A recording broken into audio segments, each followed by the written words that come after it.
bergerak berbagi untuk negeri, guru penggerak majukan pendidikan, guru penggerak menghamba pada murid, kreatif rancang pembelajaran, hargai potensi tingkatkan prestasi, lahirkan profil pelajar Pancasila.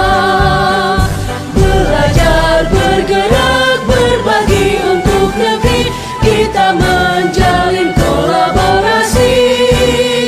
Belajar bergerak berbagi untuk negeri, demi bakti pada Ibu Pertiwi. Assalamualaikum warahmatullahi wabarakatuh. Waalaikumsalam warahmatullahi wabarakatuh. Terima kasih atas kesempatan dan keluangan waktunya dalam rangka mendengarkan ulun pengimbasan aksi nyata modul 1.4 tentang budaya positif. Nah, sebelum masuk ke budaya positif, kita mempraktekkan sebuah kegiatan, suatu kegiatan. Di sini berdua-berdua Bang, ada yang tugas A, ada tugas B karena ganjil. Bapak boleh bertiga, bertiga kan? Ya. Jangan berdua-berdua. Ya. Tugas A, tentukan dulu siapa A. Misal Ibu Erna, Ibu Sarina A. Saya jadi B. Tugas A, Pian ada menyimpan sesuatu berharga di dalam tas. Misalnya di dalam tas ada yang paling berharga. Pian jaga benda tersebut sekuat tenaga karena begitu pentingnya dalam kehidupan Pian. Ya. Pilih Mbak. Ada. Ikuti tasnya, Mbak. Pian siapa A? Yang A jadi ikuti tas. Oh, kantong aja boleh kan? Boleh dan Kantong aja nah, paling penting nah. Ya. Apa siapa? Itu ulun A. Nah. Tasnya genap. Yang B, mencoba dengan segala cara untuk membuka. Waduh itu pelantangan main kada. Ini tas berhentian. Yang B tugasnya mencoba dengan segala cara untuk membuka. Jangan marah B boleh membujuk, boleh. Mengupdate, boleh. Mengintimidasi, boleh.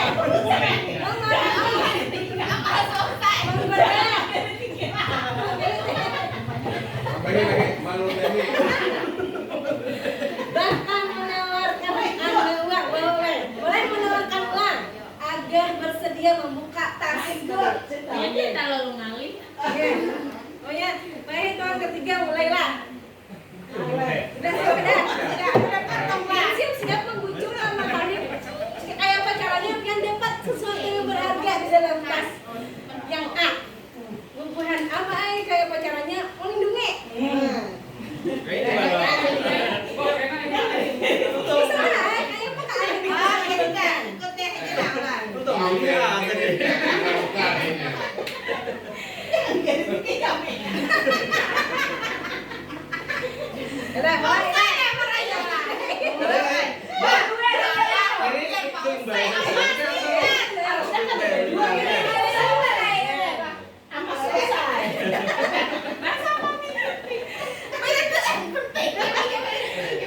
Yang tugas ada yang mengikuti Pak, ya tugasnya jangan. Tugas A mengikuti benda berharga.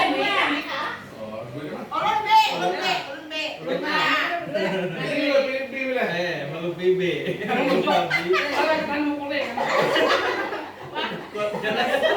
Boleh Bang Kadina, mengintimidasi, memarahi, menggoda. Nah, ya udah itu. 1, 2, 3, mulai.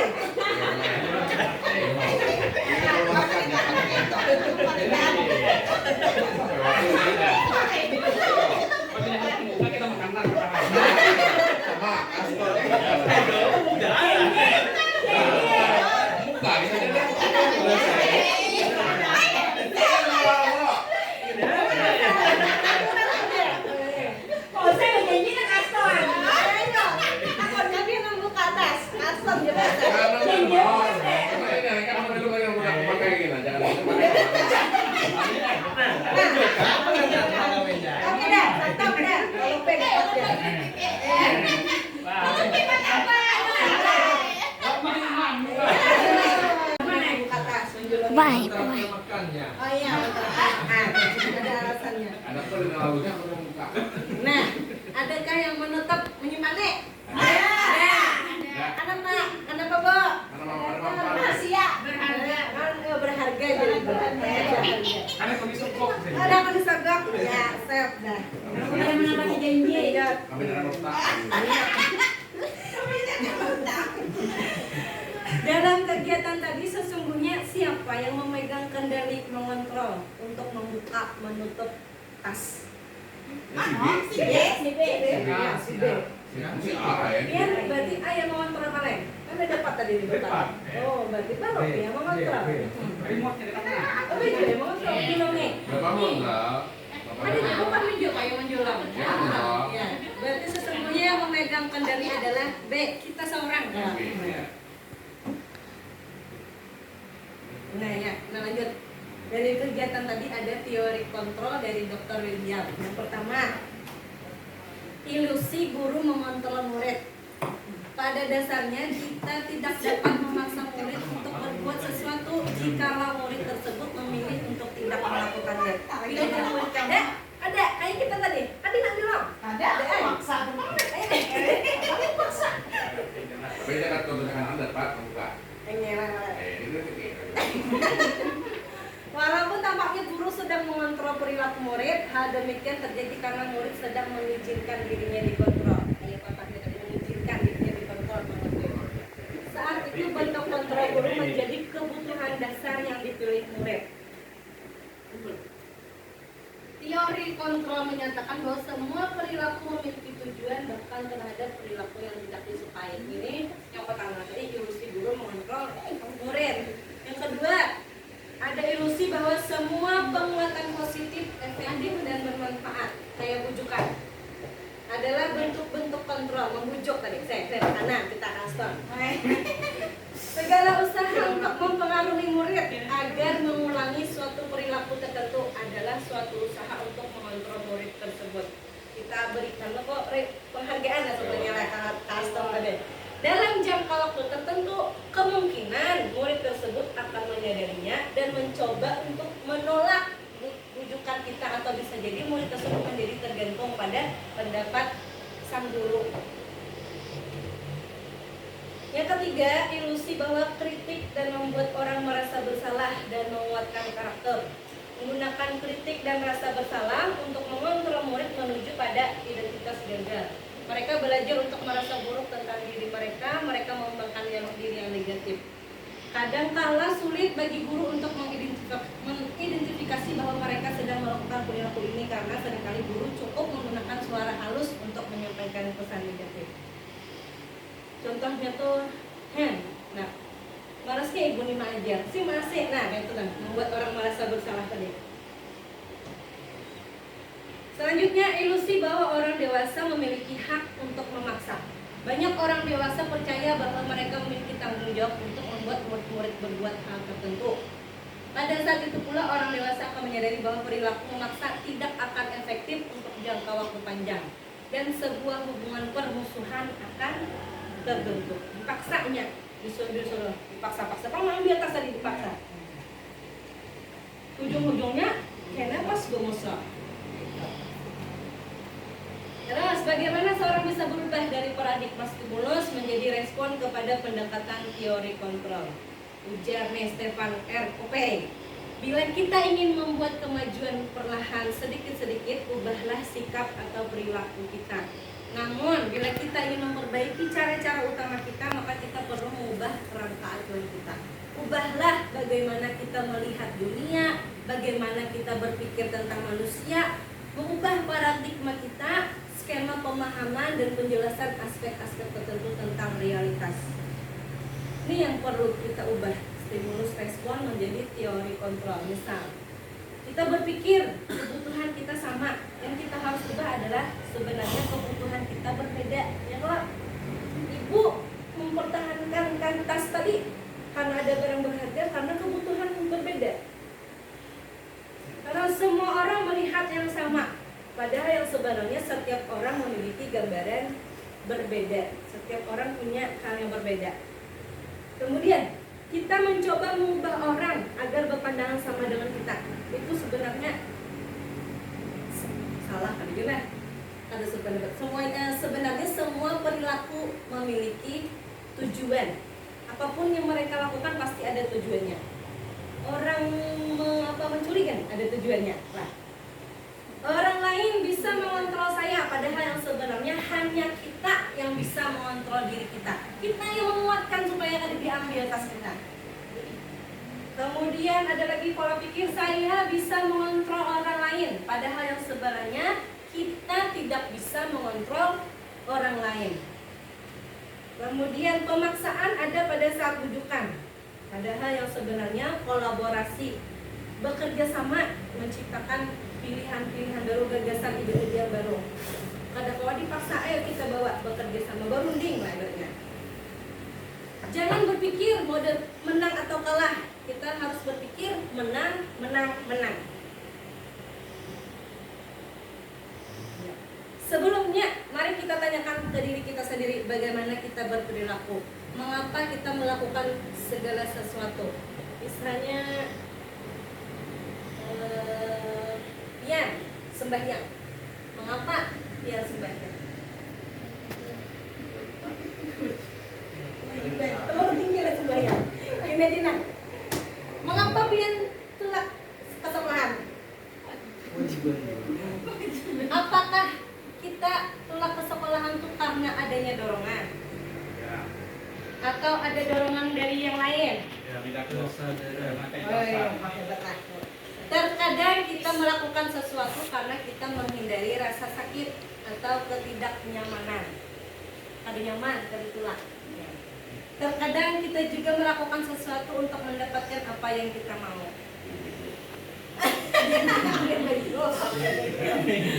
Oke, lanjut. Pernahkah kita melakukan sesuatu untuk mendapatkan senyuman atau pujian dari orang lain? Ya, bukan. Nah, ya, untuk mendapatkan hadiah.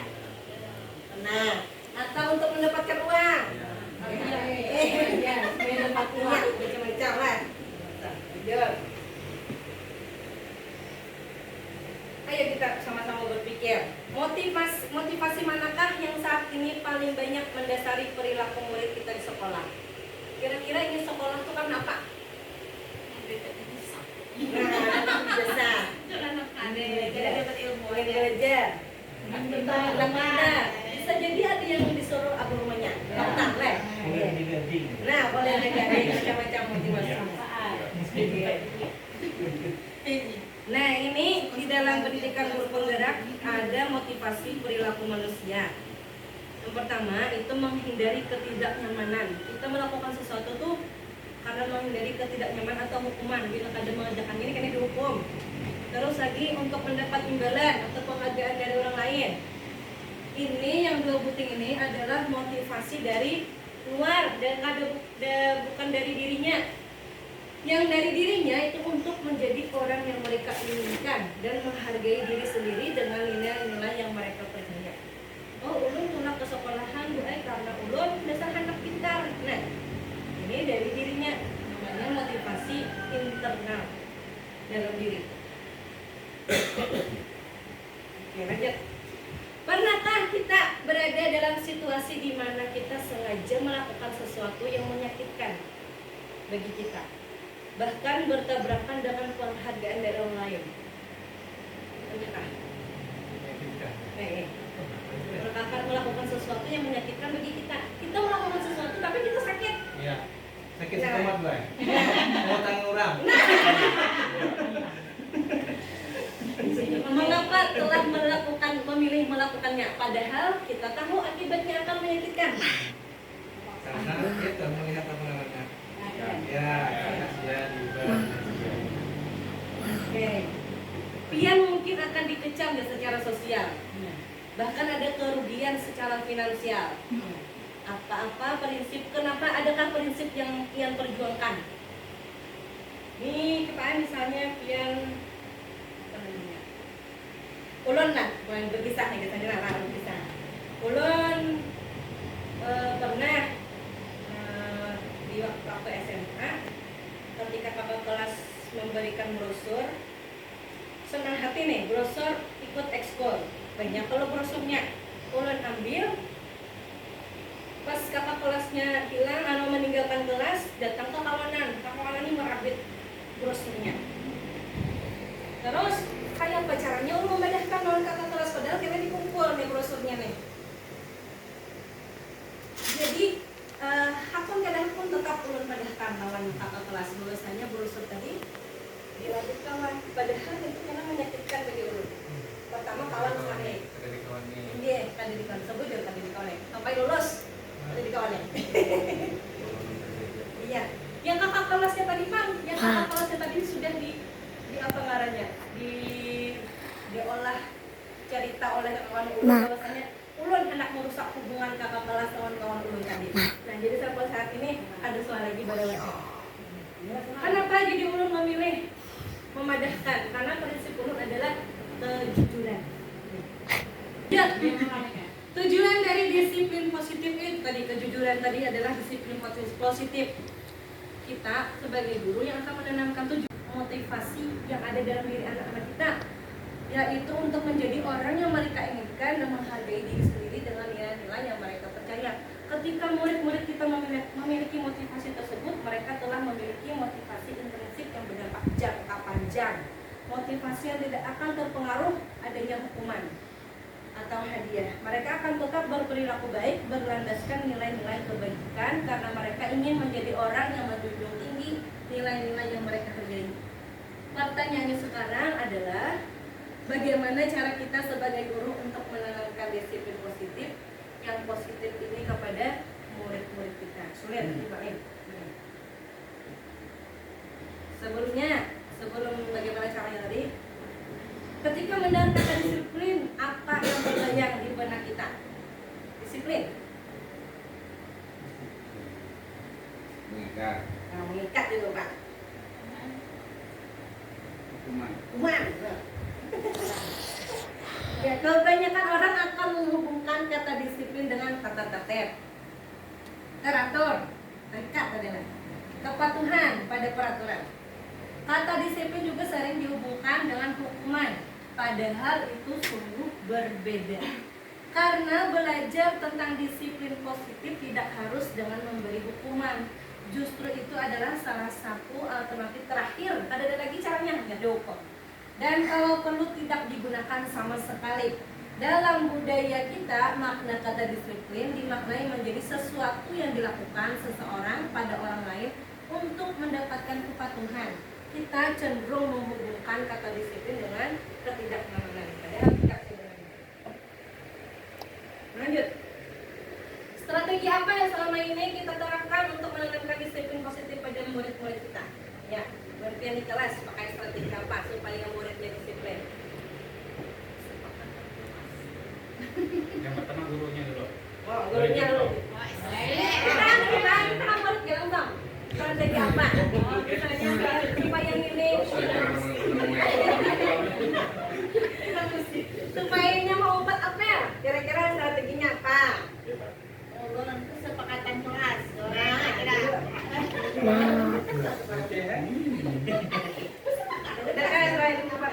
Misalnya ada membersih WC kan apa? Ada obat, Dia mulai di luar. dia di luar. Kita ada obat. Oke, nah ini tadi. Kata disiplin berasal dari bahasa Latin disciplina yang artinya belajar. Kata disiplin juga berasal dari akar kata yang sama dengan disiplin atau murid pengikut. Untuk menjadi seorang murid, seseorang harus paham betul alasan mengapa mereka mengikuti suatu aliran. Murid tadi kenapa harus sekolah, kenapa harus belajar, sehingga motivasi yang terbangun adalah motivasi dalam diri, bukan dari luar. Arti asli dari kata disiplin ini juga berkonotasi dengan disiplin diri dari murid-murid. Disiplin diri dapat membuat seseorang menggali potensinya menuju kepada sebuah tujuan. Sebagai pendidik, tujuan kita adalah menciptakan anak-anak yang memiliki disiplin diri sehingga mereka bisa berperilaku dengan mengacu pada nilai-nilai kebajikan. Nilai-nilai kebajikan. Nah, apa saja nilai-nilai kebajikan?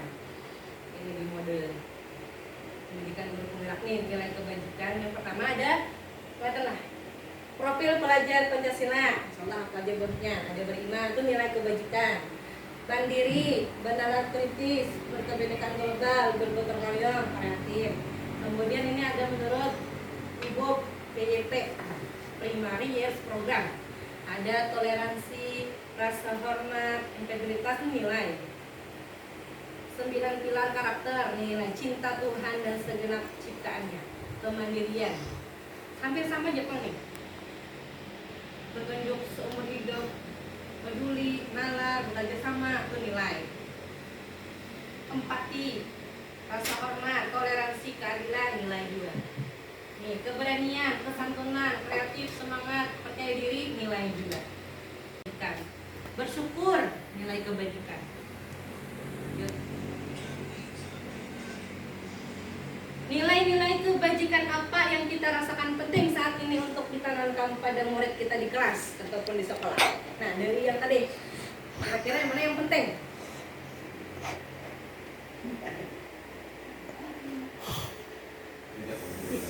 Disiplin, tidak membeda-bedakan, berarti menghargai Pak. Nah, saling menghargai. Empati, itu penting. Mengapa?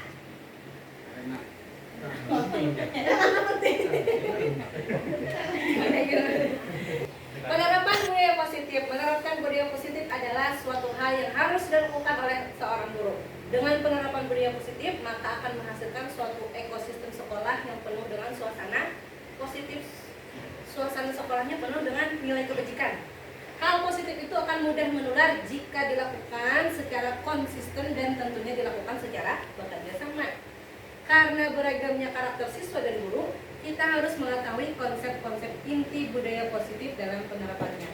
Konsep-konsep inti dalam budaya positif diantaranya disiplin positif, motivasi perilaku manusia, tadi ada motivasi eksternal, motivasi internal, hukuman dan penghargaan, kemudian posisi kontrol, keyakinan sekolah, dan segitiga restitusi. Di rumah kewajiban diterapkan ini. Disiplin positif adalah cara penerapan disiplin yang mengajarkan anak bertanggung jawab dan menumbuhkan kesadaran diri berdasarkan nilai-nilai kebajikan. Disiplin positif lebih ke arah ke disiplin diri yang mengarah yang dapat mengontrol diri dalam melakukan segala tindakan. Dapat membuat murid memahami dan menyadari berdasarkan motivasi internalnya, bukan karena paksaan, ujian, ataupun hukuman. Nah, tadi di awal ada pertanyaan bagaimana cara kita menanamkan budaya disiplin positif. Salah satunya dengan cara membuat keyakinan kelas, tadi dari Pak ada dari Pak Mengolah. Keyakinan sekolah atau keyakinan kelas. Guru berperan dalam memberikan terbentuknya keyakinan kelas dengan adanya kesepakatan antara guru dan murid. Keyakinan kelas berupa pernyataan universal yang mudah diingat, dipahami, dan diterapkan dalam lingkungan sekolah. Keyakinan kelas ini bisa mengolah keyakinan sekolah atau keyakinan kelas, berarti bila di kelas ya di kelas, bila di sekolah berarti seluruh kelas. Nah, ini sudah membuat keyakinan kelas kita di dalam kelas 6. Pertama ada kita bersikap tertib. Tertib ini suruh anak-anaknya memikirkan apa-apa aja yang tertib. Misalnya tertib memakai seragam, tertib bersepatu, tertib ini. Terus ada lagi kita saling menghormati, berarti kada boleh memarahi. Terus kita bertanggung jawab, masuk di tanggung jawab ini misalnya mengerjakan PR, disuruh mengerjakan PR, kerjakan. Kita menjaga kebersihan, masuk di piket. Kita mengutamakan gotong royong. Ini contoh keyakinan kelas sekolahan lain. Keyakinan kelas 1, setiap anggota kelas perlu belajar, setiap anggota kelas perlu senang. Saya bagian baca. Nih, lagi keyakinan kelas 5. Selalu bersikap positif, senantiasa menjadi diri terbaik. Lagi yang terpanjang. Keyakinan kelas 7, hormat. Kami menyadari bahwa sangat penting untuk menghormati semua orang dan barang milik orang lain dan lainnya. Ini adalah contoh tampak seperti yang positif dan tidak positif. Misalnya datang tepat waktu berarti kita menghindari sering hadir terlambat. Menyapa teman dan guru setiap hari, hindari tak acuh kepada teman dan guru. Tekun bekerja dan menyimak guru, hindari tidak mendengarkan guru dan acuh tak acuh. Berarti ini sikap yang tidak seperti itu.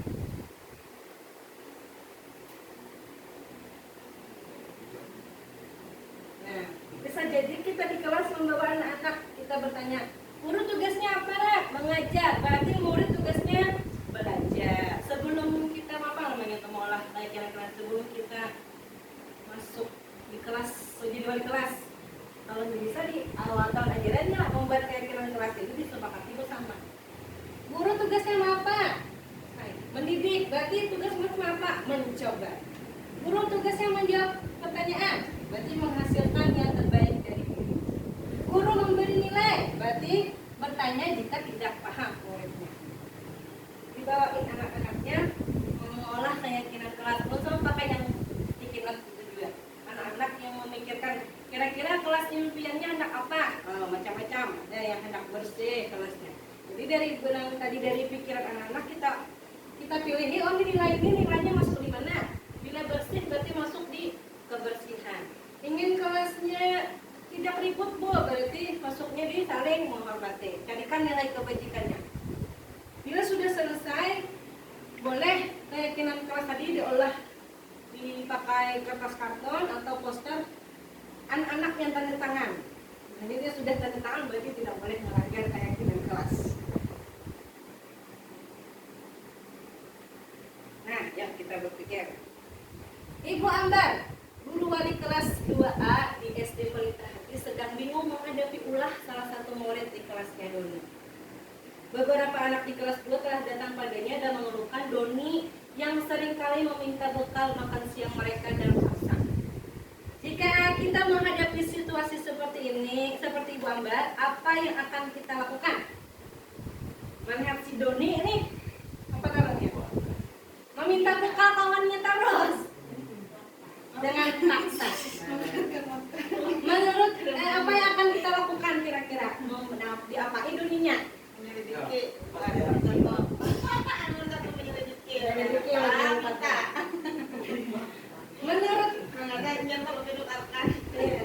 Menurut kita kira-kira apa alasan Doni melakukan itu? Parah. Nah, bisa kalau parah ada Duit, duit. makanan kawan nyaman. Nyaman. Seorang murid yang tidak begitu berhasil secara akademik mungkin kebutuhannya akan penguasaan tidak terpenuhi di sekolah. Oleh karena itu mungkin dia akan mencoba untuk memenuhi kebutuhannya akan penguasaan dengan mencoba mengatur orang lain di lapangan bermain atau bahkan menyakiti kawannya. Sebagai guru kita dapat melibatkannya dalam kegiatan yang memberi peluang murid tersebut membuat pencapaian berarti. Seseorang yang tidak merasa diterima oleh teman-temannya, kebutuhannya akan kasih sayang dan rasa diterima tidak terpenuhi kemungkinannya. Oleh karena itu dia mungkin akan memiliki satu teman dan memisahkan diri yang lain. Atau menyerahkan lain. Sebagai guru kita bisa membangun hubungan yang bisa membangun kepercayaan dan keintiman dengan anak ini. Berarti kira-kira tadi Doni tadi kebutuhan apa yang kada terpenuhi? Pangan, sayang. Kamu cari perhatian kawan. Saja cari perhatian. 5 kebutuhan dasar manusia. Ada bertahan, kebutuhan bertahan hidup. Jadilah makan, apalagi kebutuhan hidup. Ada kasih sayang, bertahan hidup, kesenangan, kasih sayang dan rasa diterima, kebebasan, penguasaan. Ini 5. Udah syahwat situ kan? Bukan. Kebutuhan syahwat itu dia lah. Kesenangan nih, kesenangan. Kesenangan lah. Kalau kasih sayang yang dapat diterima. Sayang dan rasa diterima. Bisa lah sebenarnya. Ayo beli-belian kan ya kan lupa sama ini. Kepuasan itu iya. Ada kepuasan. Kepuasan. Kepuasan. Kesenangan,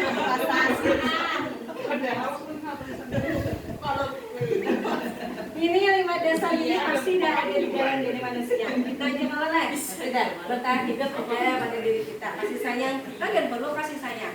Kebebasan, kesenangan, penguasaan, dan lain-lain.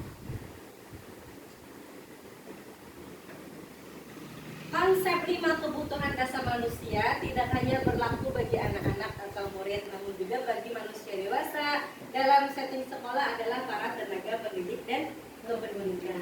Lihatlah para guru di sekolah kita.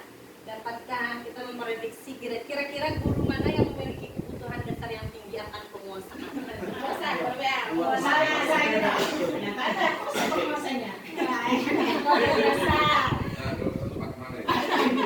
Kesenangan atau kasih sayang dan rasa diterima.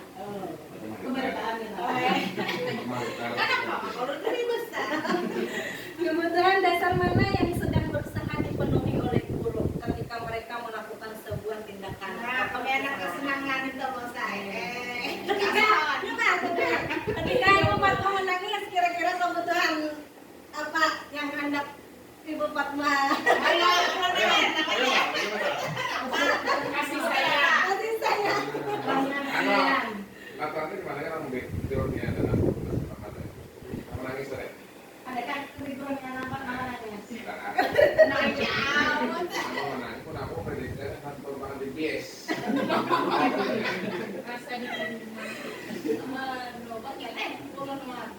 Ya, rasa diterima. Kebebasan. Merasa bersalah gimana? Merasa bersalah. Oh, Diterima. Bersalah.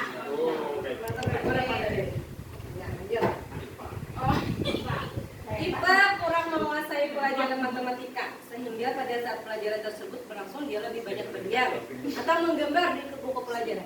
Pada saat guru matematikanya Pak Seno menanyakan pertanyaan, IPA gugup dan tak sengaja menjatuhkan tasnya dari kursi serta tiba-tiba menjadi gegap pada saat berupaya menjawab. Seluruh kelas pun tertawa melihat perilaku IPA yang bicara tergagap dan terkejut. Pak Seno pada saat itu membiarkan kawan-kawannya IPA menertawakan IPA yang tergagap dan malu luar biasa. Dan malahan minta IPA untuk maju ke depan dan berdiri di depan kelas sambil menunjuk hidungnya. Karena tidak bisa menjawab pertanyaan Pak Seno. Kelas makin gaduh dan anak-anak pun tertawa melihat IPA di depan kelas memegang ujung hidungnya. Apakah kita setuju dengan tindakan Pak Seno terhadap IPA? Tidak. Kenapa, Bu? Kenapa? Bullying. Menurut kita tindakan Pak Seno terhadap IPA adalah sebuah hukuman atau konsekuensi? Hukuman. Kenapa? Menyuruh berdiri. Menyuruh berdiri.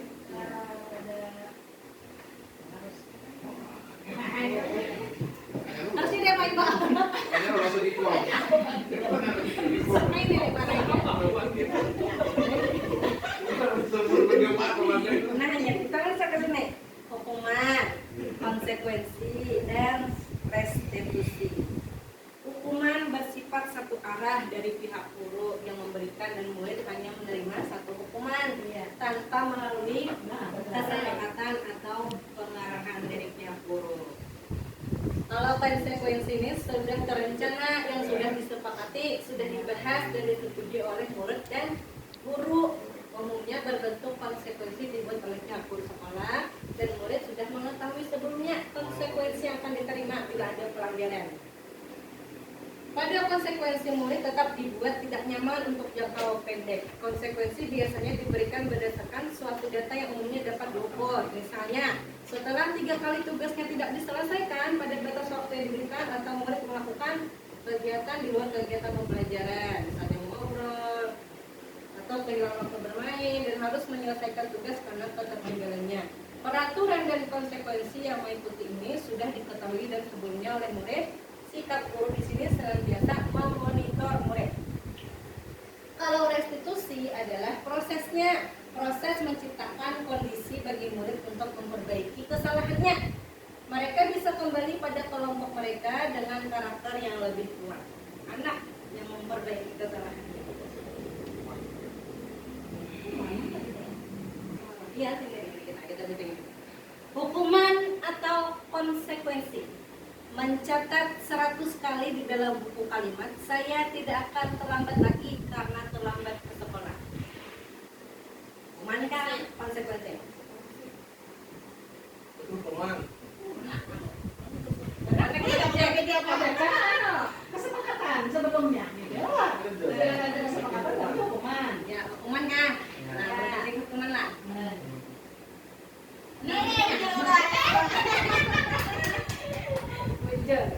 Lari mengelilingi lapangan basket 2 kali karena terlambat hadir di sekolah. Hukuman. Hukuman. Wah,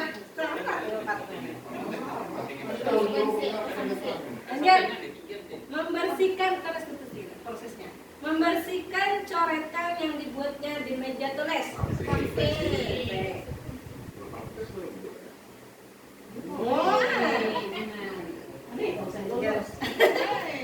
Murid diminta untuk push up 15 kali karena tidak menggunakan masker ke sekolah. Hukuman. Nah, mana bukunya lah? Hukuman lah. Hukuman. Nah, hukuman.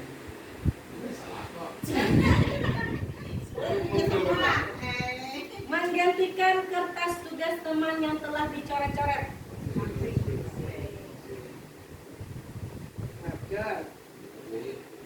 Berjemur di lapangan basket pukul 12 siang karena mengobrol dengan teman. Hukuman.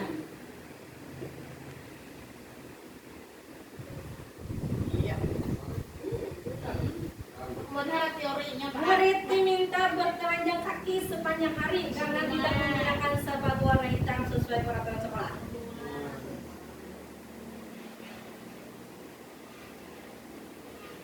Berdiri di depan kelas sambil mengangkat kaki satu karena tidak bisa menjawab pertanyaan.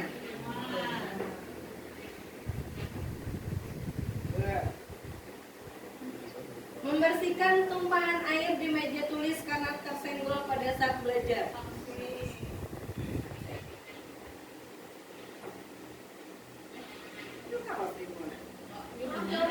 Kehilangan 10 menit jam istirahat untuk mengerjakan tugas karena terlambat datang dan tertinggal pelajaran selama 10 menit.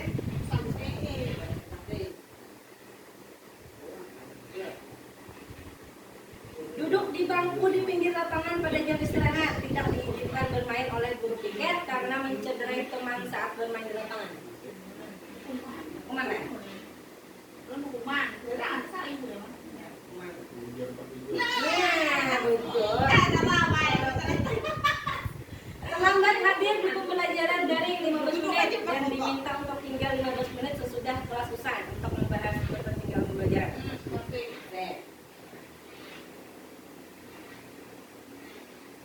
Lari mengelilingi lapangan basket 2 kali karena terlambat 10 menit untuk pelajaran PJOK.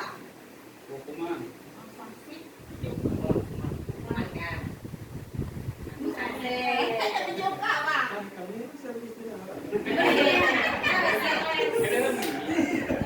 Membersihkan WC sekolah karena mematahkan pensil warna pensil paman. Ya, hukuman. Ya, kawan supaya pecah dulu muda. Ya, benar. Apa berdasarkan hukuman?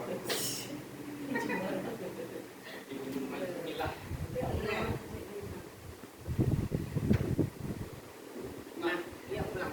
Analisis mulai Bu Anas. Pas dulu. Bu Anas guru kelas 2 SD mendapatkan masalah. Murid-muridnya tidak bisa tertib berdiri antri di depan pintu kelas dan selalu berebutan masuk ke dalam kelas setelah jam istirahat usai. Ini tentunya sangat mengganggu proses pembelajaran di mana kelas tidak dapat mulai tepat waktu karena Ibu Anas sibuk menenangkan murid-muridnya untuk waktu tempuh lama. Akhirnya Ibu Anas berpikir cepat dan mengandalkan stiker bintang. Setiap muridnya akan masuk kelas usai jam istirahat. Bu Anas akan mengiming-imingi murid-muridnya dengan stiker bintang. Siapa yang dapat berdiri lurus dan berbaris rapi antri di depan pintu dapat bintang dari Bu Anas. Sebagian besar murid-muridnya menyambut tantangan tersebut dan langsung berdiri rapi di depan pintu agar mendapatkan stiker bintang. Hal ini terus dilakukan Ibu Anas selama beberapa minggu karena cukup berhasil membuat murid-muridnya berdiri rapi di depan pintu. Sampai pada suatu saat Ibu Anas sakit dan terpaksa digantikan Pak Heru. Pak Heru tidak mengetahui tentang stiker bintang dan benar saja pada saat mau masuk kelas usai jam istirahat murid-murid kelas 2 kembali berebutan masuk kelas. Apa yang terjadi? Kenapa?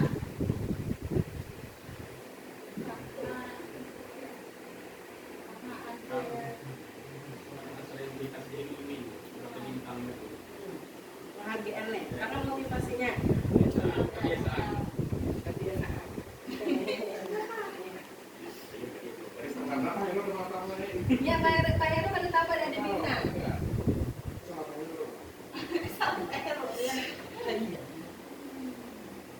Harusnya ada kolaborasi, ya. Isa dan Hana dipanggil masuk ke ruangan Ibu Dewi, Kepala Sekolah SMA Makmur. Ibu Dewi baru saja mendapatkan pengaduan dari Ibu dan Tisa bahwa Hana menggunakan kata-kata kasar dan merendah-rendahkan Tisa di sosial media. Belum ada kasus. Terus ada lagi, Anto jarang sekali hadir di pembelajaran jarak jauh dan pada saat hadir pun Anto seringkali menggunakan kata-kata kasar di dalam di kolom chat mengejek teman-temannya. Hal ini sudah sangat mengganggu dan beberapa orang tua murid yang mengikuti pembelajaran dari mengeluhkan tentang perilaku Anto di pembelajaran jarak jauh. Bila kita adalah seorang kepala sekolah, penerapan disiplin apakah yang akan kita lakukan untuk kasus Hana dan kasus Anto? Ini juga. Apalagi SMA. Ya, kita ngobrol setelah kira-kira bisa ada berangkat nih. Apakah? Panggil. Nah, ya dipanggil. Diberikan pengajaran tentang menggunakan Diberikan pengharapan. menggunakan apa nih? Diskusi Sekolah. lah. Ya. Jadi sosial. Jadi itu adalah Nah, kita masuk ke sini. Posisi kontrol seorang guru. Dari kasus Tisa, Hana, dan kayak apa tersebut Anto tadi, nah kita bisa memposisikan kita sebagai seorang guru, bisa sebagai tokoh, pembuat merasa bersalah, bisa sebagai teman, pemantau, ataupun manajer. Bagi Pak Ai, di antara kelima posisi kontrol tersebut, sebaiknya seorang guru menggunakan posisi kontrol sebagai manajer. Manajer itu guru berbuat sesuatu bersama murid, mempersilahkan murid untuk mempertanggungjawabkan perilakunya dan mendukung murid agar dapat menemukan solusi atas permasalahannya sendiri. Posisi manajer mengacu pada restitusi yang dapat menjadikan murid sebagai manajer bagi dirinya sendiri sehingga tercipta identitas positif berhasil pada murid. Bisa Pak teman, tapi ada Kalau baik saya kira lah. Masa harus jadi kerja. ini ada pembentukan karakter. Iya, ulun ada kepingin tadi nah pembentukan karakternya bilangnya sebagai tombol ada anak tuh kayaknya ke depannya jadi gede. Dan memang karakter gede. Ada sifat tadi. Jadi memaafkan panjang. Bila ada seseorang berbuat salah pada kita ketika mereka menawarkan sebuah tindakan untuk memperbaiki kesalahan mereka, kemungkinan besar jawaban kita adalah menolak.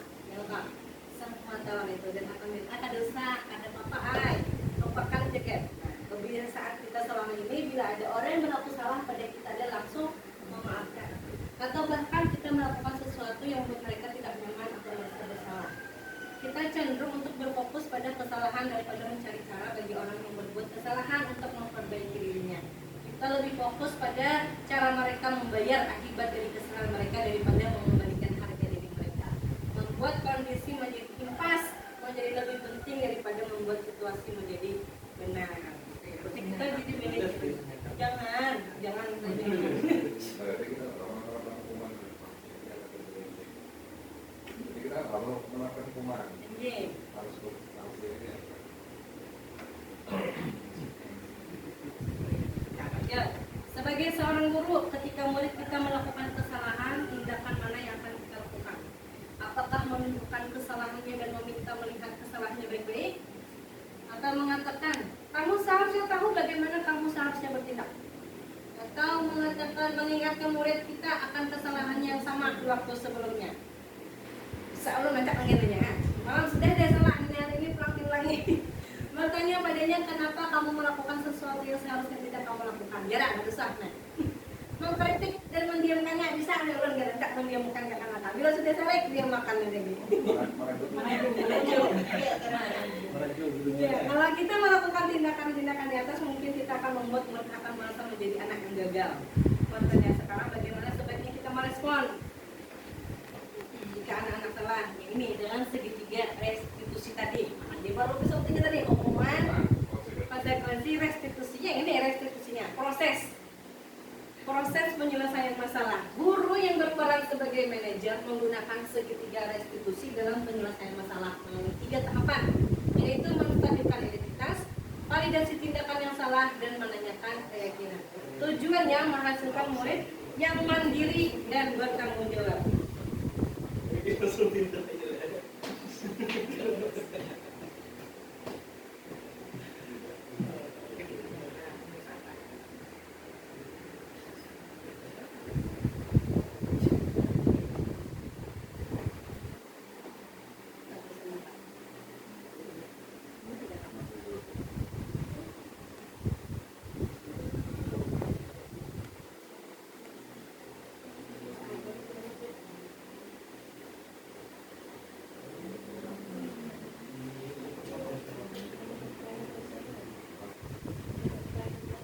Nah, publik tadi lah sebagai yang anto dile, yang terima positif kontrol.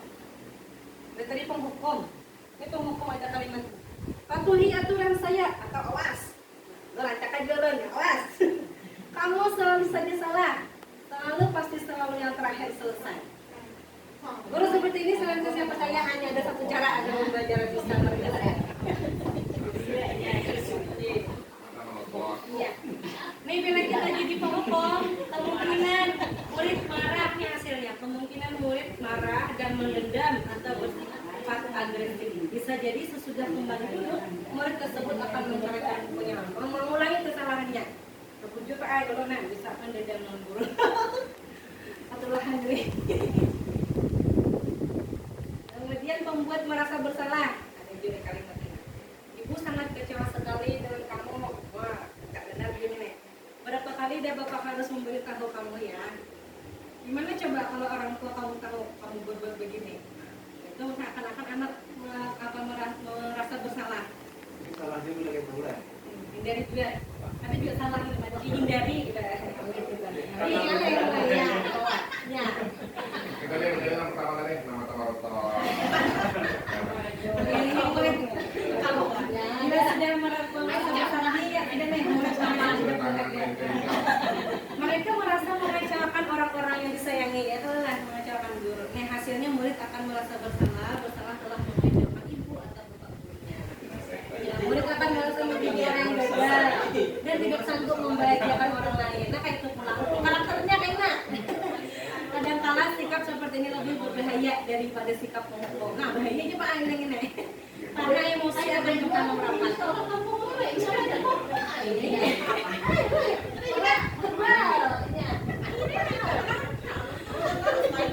Tidak seperti murid dalam dunia yang itu orang turun, orang besar begini. Tapi kita belum belajar, kalau aneh kita mau berat. Apa yang mau katakan itu ya duduk mana? Nah ini teman tadi bilang Pak, harusnya teman mana? Guru pada posisi ini tidak akan menyakiti murid. Ayo bantulah demi Bapak ya. Ayo ingat tidak bantuan, ayo ingat tidak bantuan Bapak selama ini. Ya sudah kali ini tidak Bapak, nanti Ibu bantu bereskan. Itu lo nanti dia teman anak itu. Karena mama gini, makan. Iya, aja kalau dia mau pulang sama Allah. Terus apa hasilnya bila kita sebagai teman? Murid akan merasa senang dan akrab dengan guru. Ya, ini termasuk dampak positif. Hanya saja dari sisi negatifnya, murid menjadi tergantung pada guru tersebut. Ini bila kali ada gurunya itu sudah, ya. Anda sudah bagaimana namanya contohnya Allah. Isi murid mulai kelas 5 sampai kelas 6 gitu. Saya disayangi anak orang lingkungannya. Iya jadi kawan. Pasnya SMP kan dia ulun, udah. Jadi ada kalau diatur lagi. Kan dia ibu dia kiranya, kalau dia menjaga. Nah lalu pas tergantungan. Pas kita sekolah lagi ini. Nganggur jadi tukang supir.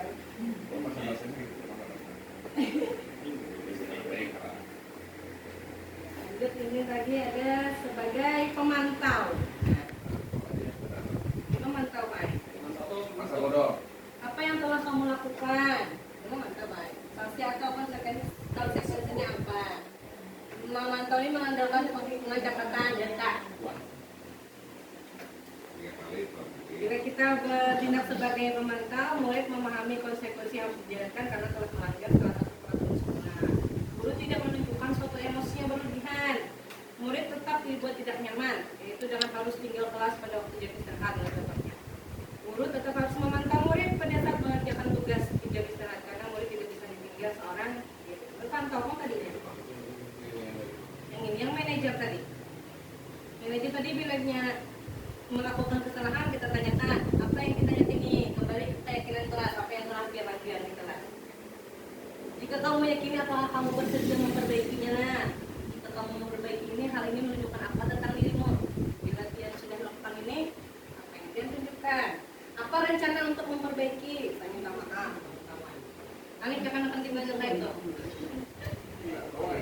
Enggak. Tugas seorang manajer bukan untuk mengatur perilaku seseorang, kita membimbing murid untuk dapat mengatur dirinya. Ini seorang yang mencari solusi atas kesalahannya. Haruskan apa hasilnya? Hasilnya adalah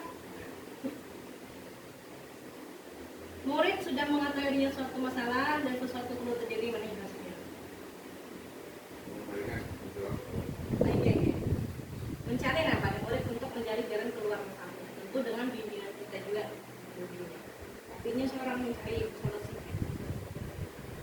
Artinya seorang yang menawarkan diri itu yang menawarkan diri untuk hukum.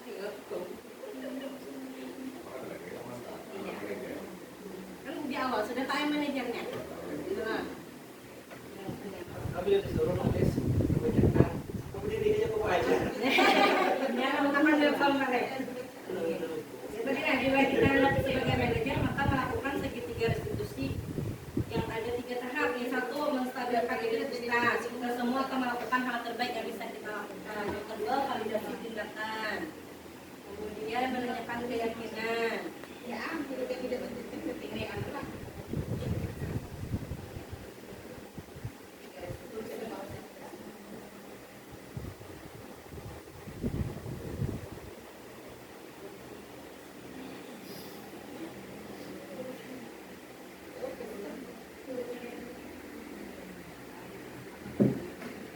menstabilkan identitas. Bila ada anak-anak melakukan kesalahan, lakukan 3 segitiga restitusi. Yang pertama, stabilkan dulu. Berbuat salah itu tidak apa-apa, nah, tidak ada manusia yang sempurna. Saya juga pernah melakukan kesalahan seperti itu, lalu tersambung. Kita bisa menyelesaikan ini. Karena Bapak Ibu tidak tertarik mencari siapa yang salah. Sini Ibu kada mencari yang salah, kita cari solusi dari permasalahan yang tadi. Kenapa ada motif APN? Kamu berhak merasa begitu. Kita tanyain dulu kebutuhan dasarnya kenapa? Tanyain dulu. Apakah kamu sudah menjadi teman yang baik buat dirimu sendiri? Ini cara menstabilkan identitasnya. Kemudian validasi tindakan yang salah. Padahal kamu bisa melakukan yang lebih buruk dari ini. Kita jualan sama Merapi, padahal senang tidak mengerjakan PR. Tapi bila tidak mengerjakan PR akan berakibat pada diri seorang. Kamu pasti punya alasan mengapa melakukan itu. Terus lagi yang terakhir hanya menanyakan keyakinan. Apa yang kita percaya sebagai kelas atau keluarga? Apa nilai-nilai?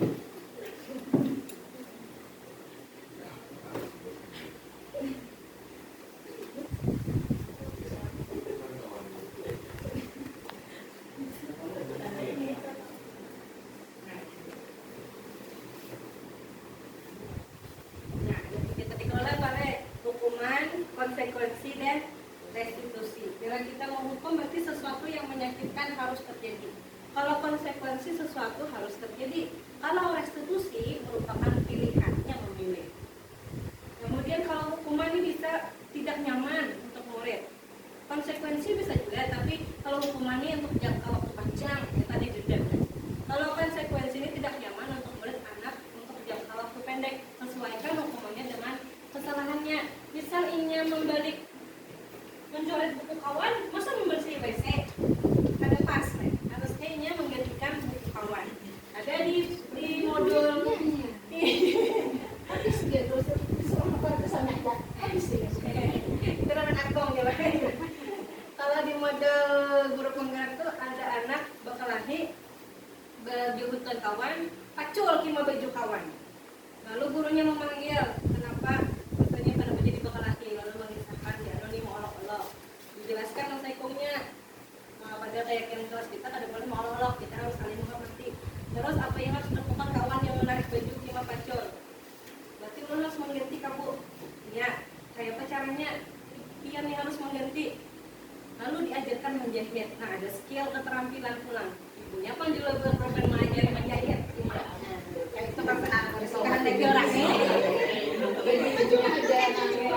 Baju gambarnya istilahnya kalau melakukan ada konsekuensi itu tetap melatih anak. Latihan apa gitu. Ya, ada keterampilan. Ya. kalau ritual. Kalau hukuman korban mendapatkan keadilan, konsekuensinya korban bisa diabaikan. Kalau restitusi korban mendapatkan ganti. Kalau hukuman murid akan tersakiti. Kalau konsekuensi murid akan dibuat tidak nyaman. Kalau restitusi mendapatkan penguatan.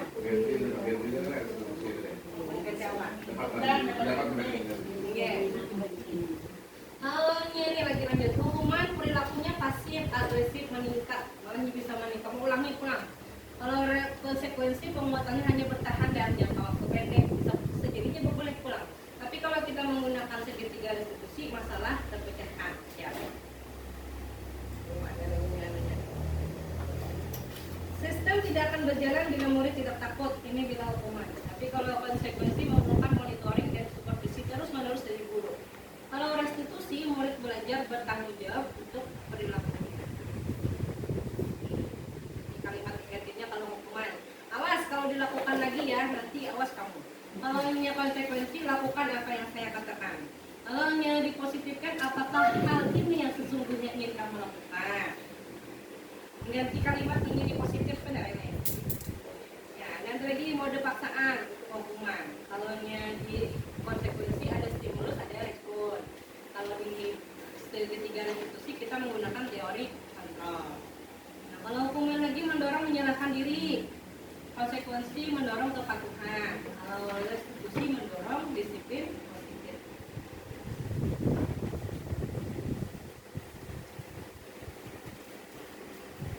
Terakhir ini ada hukuman menyakitkan. Guru menjalani konsekuensi dengan menyalahkan, mengkritik, menyindir, dan merendahkan. Ini tadi bisa menciptakan anak-anak ini. Dimulai dari gurunya yang bisa membulinya. Lalu kalau konsekuensi membantu, padahal gurunya harus sadar siapa yang jadi membuli. Kemudian konsekuensi membantu guru menyatakan peraturan, melakukan peringatan dan menerapkan konsekuensi. Kalau menggunakan segitiga restitusi menguatkan, guru menyebutkan keyakinan kelas, membimbing kerangka coba pikir restitusi murid dan anak. Gitu. Jadi perlunya adanya keyakinan kelas yang harus dibuat di awal pembelajaran di kelas. Iya, itu kesepakatan kelas. Namanya ini keyakinan kelas. Ada makanya kalau bisa jadi baik dari peraturan sekolah, ada kita berisi peraturan sekolah. Dianukan menjadi keyakinan di kelas, dipilih misalnya peraturannya tadi harus memakai seragam. Nah, berarti kita anukan keyakinan kelas di keyakinan kelas kita berarti tertib berseragam. Dan itu namanya keyakinan. Kalau diambil dari peraturan. Kalau peraturan tadi dibuat bisa dibuat oleh satu pihak. Kalau keyakinan di kelas tadi disepakati bersama oleh anak-anak. Ajaran, sebenarnya sepukatan kelas. Ya. Bisa jadi gini Bu cuma Memantau di kelas-kelas sudah kalau menyampaikan yang jelek. mantap sendiri. Nah ini terakhir. Nah kaitannya dengan filosofi pendidikan lawan budaya positif tadi. Filosofi pendidikan di Marwah. Budaya positif sangat berkaitan dengan filosofi pendidikan Kehajadewantara, di mana dalam filosofi pendidikan Kehajadewantara dijelaskan mengenai pendidikan yang berpihak pada murid dan pendidikan yang menuntut sesuai dengan kodrat anak. Dalam proses menuntut tersebut tentunya membutuhkan ekosistem pendidikan yang menerapkan budaya positif. Ini untuk terciptanya profil pelajar Pancasila. Kemudian kaitan budaya positif dengan nilai guru penggerak. Pemahaman tentang budaya positif akan mendukung peran dan nilai guru penggerak dalam proses pembelajaran yang dilakukan. Guru harus senantiasa menerapkan konsep inti budaya positif dalam mengaktualisasikan nilai dan peran yang dimiliki. Budaya positif dapat terwujud dengan mendorong kolaborasi antar semua warga sekolah. Guru penggerak ada nilai guru penggeraknya harus berkolaborasi. 5 nilainya. Nih. Kemudian kaitan budaya positif dalam visi sekolah, visi guru penggerak. Dalam rangka mewujudkan visinya, seorang guru penggerak harus menerapkan budaya positif dalam prosesnya.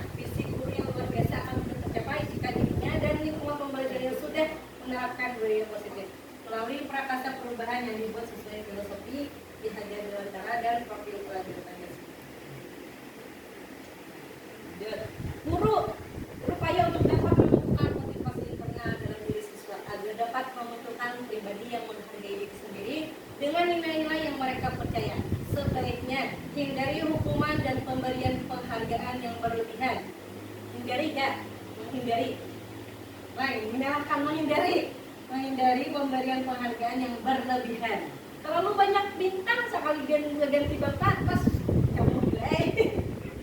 Ya, agar meminimalisir motivasi eksternal dalam dirimu. Padahal setiap hanya murid-muridnya sudah memiliki motivasi dalam diri, ada perlu bintang nggak? Tetap menyerapin. Sudah, karena ada sudah keyakinan kelas sudah disepakati. Iya, terakhir. Hal yang penting untuk dipelajari dalam proses menciptakan budaya positif di kelas atau sekolah adalah perlunya tindakan konsisten dan kolaboratif untuk mendukung tumbuhnya budaya positif. Demikian dari Ulun, terima kasih. Salah hilap mohon dimaafkan. Salam bergerak, tergerak, bergerak, bergerak.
Keyakinan kelas tuh sama kayak peraturan kelas, tapi diolahnya bersama-sama. Sebelum masuk ke keyakinan kelas, kita ice breaking dulu. Oke. Yes. Oke. Go.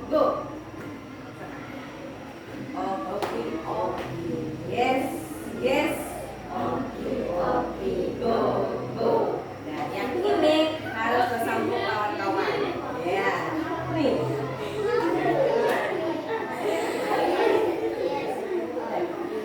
Ya. So, nada pertama. Coba 1, 2, 3. Oke. Yes. Oke. Go. Yang kedua, dari kedua. Oke. Yes. Oke. Go. Ini anu masak tak kata-kata. Bila yes kene, bila go kene. Yang mulai awal, nada pertama 1, 2, 3. Oke, yes. Oke, go. Oke, yes. Oke, go.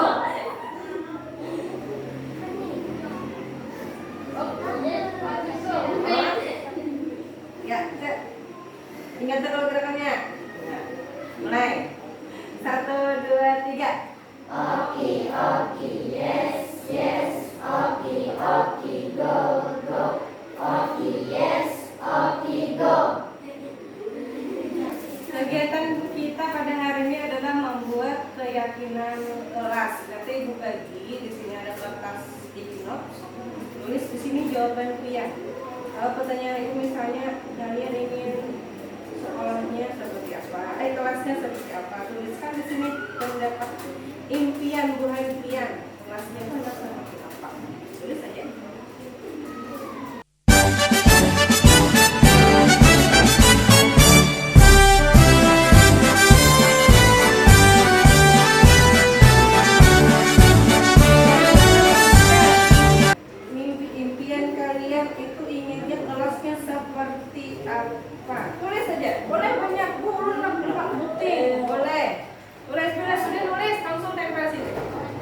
Kuatkan tekad, kuatkan hati.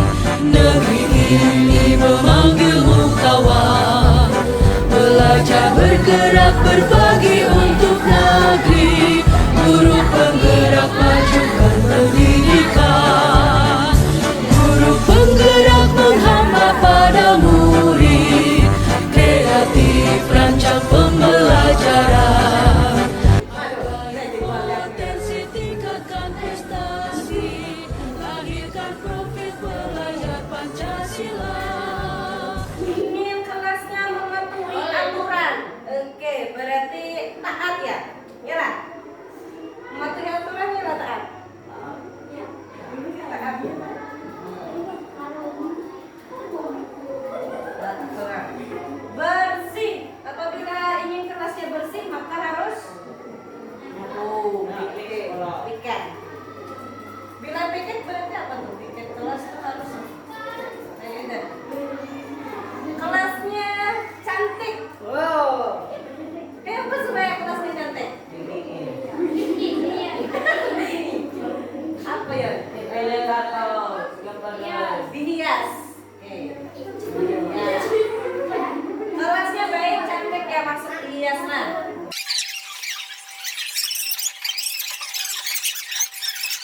Aman dan tentram berarti kelasnya harus aman dan tentram. Supaya aman. Oke, taat aturan. Berarti taat tertib lah. Ibu jadikan satu.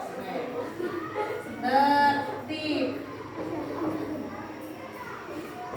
Piket. Melaksanakan piket berarti bertanggung. Nah, bertanggung jawab.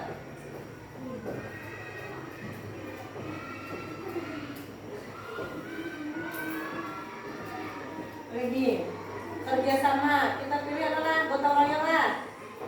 Katanya gotong royong.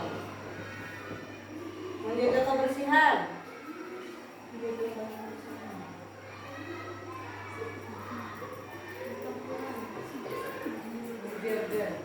Lagi saling menghormati.